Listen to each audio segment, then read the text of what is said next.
पक्षात डावललं जात आहे असं भास्कर जाधव म्हणतायत. नंतर त्यांनी व्यक्त केलेली आपली क्षमता आहे तशी जबाबदारी आपल्याला मिळत नाहीये.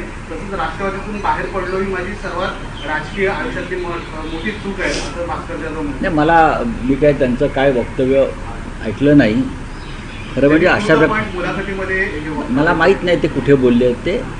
अशा प्रकारचं जर स्वतःचे काही मन मोकळं करायचं असेल तर ते पक्षाच्या व्यासपीठावर करायला काहीच हरकत नाही.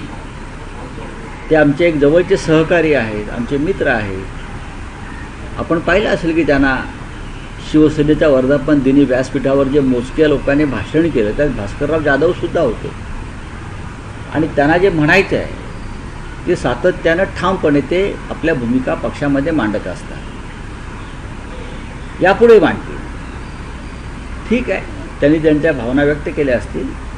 पक्षप्रमुख त्याची दखल घेतील.